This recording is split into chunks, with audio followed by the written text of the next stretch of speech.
विवेक sir, भ्रष्टाचार शिष्टाचार माना जाता है, तो अब इस शिष्टाचार के लिए एक रक्षा कवच के तौर पर तैयार कर लिया गया है वो एफआईआर, जो विपक्ष या कोई दूसरा जब भी कोई सवाल पूछेगा तो उसी एफआईआर को आगे करके उसको ढाल बनाया जाएगा। सिर्फ उतने के लिए ही है ये सब कुछ, विवेक सर? जी। मेरी आवाज आ रही है? जी जी, फर्स्ट क्लास। जी। राम प्रकाश जी, देखिए, मैं इसको थोड़ा-सा अलग देखने की चेष्टा करूँगा। ऐसा है कि ये मामला जो सामने आया है अजीत पवार को लेके, अब कुछ दिनों पहले महाराष्ट्र में अमित शाह आए थे और बम्बई में उन्होंने ऐसा एक स्टेटमेंट दिया था कि हम बगैर कुबड़ियों के सरकार चला सकते हैं, विदाउट क्रचेस हम ये सरकार चला सकते हैं। हमको क्रचेस की जरूरत नहीं है। तो मुझे लगता है कहीं ना कहीं कहीं ऐसा तो नहीं है कि इस तरह का ये प्रकरण जो है इसका एक आधार लेते हुए अजीत पवार को दरकिनार कर दिया जाए कि भाई देखिए, इतना बड़ा मामला सामने आया है। आपके पार्टी का और एक एमपी पुणे के एक लैंड स्कैम में इससे पहले ही चर्चा उसकी बहुत हो चुकी है। वो जो धनगेकर वाला मामला है, जैन ट्रस्ट वाला मामला है, जिस जमीन का व्यवहार हुआ था और फिर उसके ऊपर बहुत बवाल हुआ, तो फिर वो भी मामला फिर रफा दफा कर दिया गया।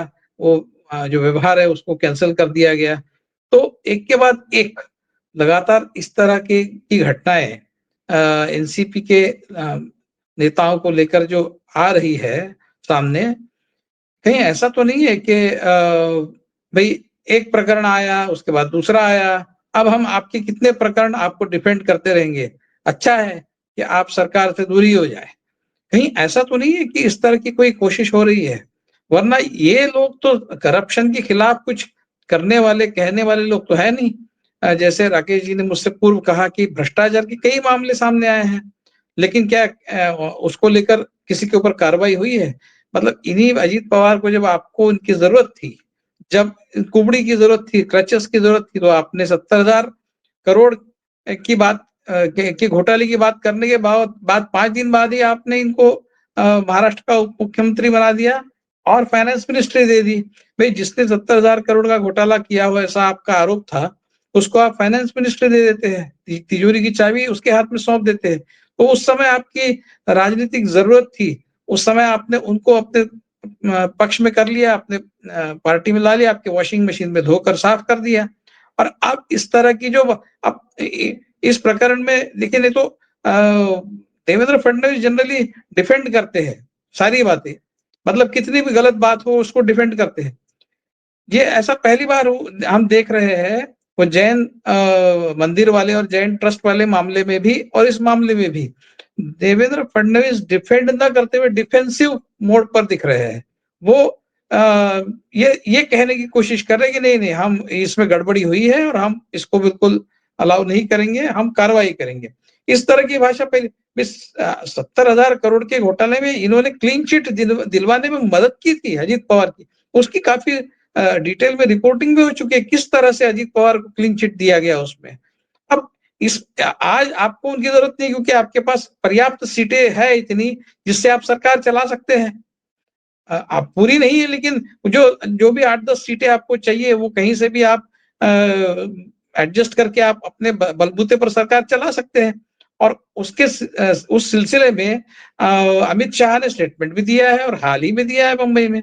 तो क्या कहीं ऐसा तो नहीं है कि एक इन चीजों को बहाना बनाकर अजीत पवार को दरकिनार कर दिया जाएगा और फिर बाद में फिर शिंदे जी जो है उनका हिसाब बाद में किया जाएगा। चूंकि शिंदे जी अमित शाह के बहुत करीबी है, तो उनको इतने जल्दी तो आप हटा नहीं सकते। तो जब कभी मौका आएगा तो शिंदे जी का भी हिसाब कर दिया जाएगा, पहले तो इनका कर दो। कहीं ऐसी राजनीति अंदर से तो नहीं चल रही है, ऐसी मुझे आशंका है। तो आने वाले समय में पता चलेगा कि एग्जैक्टली ये किस दिशा में जा रहा है और क्या इस वजह से अजीत पवार को महाराष्ट्र के सरकार से, महायुति सरकार से बेदखल कर दिया जाता है। ये तो आने वाला समय ही बताएगा। लेकिन ये लोग उस तरह के लोग नहीं है कि इनके बीच में जो लोग हैं उन्होंने कुछ घपले किए हो और ये उस पर डिफेंसिव हो जाए। ऐसे तो लोग नहीं है। आप देखिए, अच्छा, भ्रष्टाचार का भ्रष्टाचार के कितने मामले मोदी जी के अभी डिमोनेटाइजेशन का तो आप राकेश जी ने बताया है। जलापूर्ति जो मंत्रालय है उसका घोटाला सामने आया है, उसमें इंक्वायरी हो रही है। अब ये जो नेशनल स्किल डेवलपमेंट सेंटर है जो मोदी जी का एक बहुत फेवरेट प्रोग्राम है, उसमें घोटाला सामने आया है। 178 179 कुछ सेंटर्स जो है उनकी एप्लीकेशन रद्द कर दी गई है क्योंकि बेनामी स्टूडेंट्स और मतलब जो स्टूडेंट्स एग्जिस्ट ही नहीं करते, उन स्टूडेंट्स का नाम सारे बहुत सारे फ्रॉड इस नेशनल स्किल डेवलपमेंट कॉरपोरेशन के कामों में पाए गए हैं। तो मोदी जी कहते थे कि भाई भ्रष्टाचार करने वाले जो है वो अभी डर गए हैं क्योंकि मोदी आया है, ऐसा उन्होंने कहा था। कहाँ डर गए अभी? आप प्रधानमंत्री होने के बावजूद पीएमओ के अंदर से, मतलब पीएमओ का नाम बताकर, पीएमओ का एक औहदा बताकर भ्रष्टाचार करने वाले कई लोग सामने आए हैं। आपको पता है जम्मू कश्मीर में वो 6 महीने तक एसपीजी का कवर लेके वो पटेल घूम रहा था। अब मुझे तो बहुत आशंका है कि वो तो जरूर इनका आदमी है अब, लेकिन जब मामला एक्सपोज हो गया तो फिर उसको डिसोन कर दिया जाए जैसे इनकी स्टाइल होती है। तो उसको पीएमओ की तरफ से कहीं कवर तो नहीं था कि बिल्कुल आप ऐसा कोई हो नहीं सकता। मतलब 6 महीने तक कोई, मैं पीएमओ का आदमी बोल के कोई 6 महीने तक एसपीजी का कवर लेकर काम नहीं कर सकता। इतनी हिम्मत कोई नहीं करेगा जब तक उस व्यक्ति को कहीं अंदर से कोई शय न हो, कोई मदद न हो। तो मुझे तो बहुत आशंका है कि वो जो पटेल था और उसके बाद 2-3 लोग और हैं, और गुजरात के मुख्यमंत्री सीएमओ के नाम पर फ्रॉड करने वाले भी 2-3 लोग सामने आए हैं पिछले कुछ सालों में। तो ये सब आपके होते हुए क्यों हो रहा है भाई? आप मतलब आपसे लोग अगर भ्रष्टाचार करने वाले अगर आपसे डरते तो इतने बड़े कदम कोई कैसे उठाता?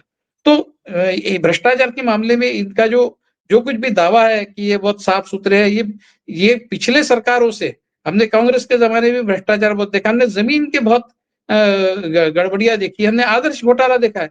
जिस आदर्श घोटाले को अब क्या है उसमें, उस जमीन पर ऐसा तो नहीं है कि वो जमीन किसी ने खा ली है।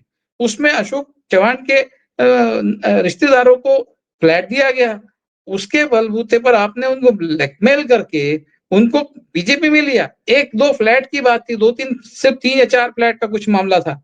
यहाँ पर तो 40 एकड़ जमीन है। इस तरह की जमीन के घपले इस सरकार के इस कार्यकाल में हो रहे हैं। मैं नागपुर में रहता हूँ और मुझे पता है नागपुर में इतनी बड़ी-बड़ी ऊंची इमारतें बन रही है और बड़े-बड़े जमीन के कुछ व्यवहार चल रहे हैं, और इस तरह के कुछ बिल्डरों के नाम सामने आ रहे हैं जिनके हमने 10 साल से पहले उनके नाम भी नहीं थे, मतलब नागपुर में कोई उनको पहचानता भी नहीं था। वो नाम तो पता थे लेकिन वो बहुत बड़े बिल्डर है, इस तरह से उनकी पहचान कभी नहीं थी। वो एकाएक इतने बड़े बिल्डर बन गए कि 30-30 मंजिला इमारतें खड़े कर रहे हैं। तो ये जो है हो रहा है, जमीन जिस तरह से ली जा रही है कब्जे में, तो ये तो हो नहीं सकता कि बगैर सरकार के नोटिस के वो ये हो। तो ये हर जगह हो रहा है, मतलब ये सिर्फ गुना में हो रहा है ऐसा नहीं है। जहाँ मामला सामने आ गया, वहाँ एक्सपोज हो गया, वहाँ की बात अलग है, लेकिन जहाँ नहीं हुआ है, वहाँ पर भी हो रहे हैं। तो ये भ्रष्टाचार वगैरह की बातें, मेरा हमेशा कहना है कि जो भ्रष्टाचारी होता है वो सेक्युलर हो सकता है, लेकिन जो कम्युनल है वो कभी साफ नहीं हो सकता, वो भ्रष्टाचारी होता ही है। क्योंकि कम्युनलिज्म अगर आपको चलाना है तो आपको पैसे की जरूरत होती है, भ्रष्टाचार करना ही पड़ता है। क्योंकि पुण्य से कमाए हुए पैसे से कम्युनलिज्म नहीं चल सकता। वो राजनीति ही ऐसी है कम्युनलिज्म की कि वो पाप के पैसे से ही चलानी पड़ती है। और ऐसे सारे लोगों को भ्रष्टाचार में लिप्त आप पाएंगे जो इस कम्युनलिज्म को बढ़ावा देते हैं। केवल इनको पैसा देते हैं इसलिए उनका भ्रष्टाचार खपाया जाता है, उनके भ्रष्टाचार को टॉलरेट किया जाता है या फिर उनको भ्रष्टाचार करने के लिए अनुमति दी जाती है। तो कम्युनलिज्म जहां होता है वहां भ्रष्टाचार होता ही है, लेकिन जहां भ्रष्टाचार है जरूरी नहीं वहां कम्युनलिज्म हो। इस तरह का ये एक उसका स्वरूप है। एक ब्रॉडर, एक थियोरेटिकल उसका बैकग्राउंड है ऐसा मुझे लगता है। लेकिन कहीं ना कहीं यहाँ पर अजीत पवार को कॉर्नर करने की कुछ कोशिश हो ना हो, महायुति के अंदर से ही हो रही है, ताकि आज नहीं कल अजीत पवार को इस सत्ता के खेल से बेदखल कर दिया जाए और फिर एकनाथ शिंदे का फिर हिसाब बाद में फडणवीस करेंगे। आज वो कुछ नहीं कर सकते क्योंकि वो अमित शाह के बहुत करीबी है। आज नहीं कल जब मौका मिलेगा तो हो सकता है उनका भी हिसाब हो। जी।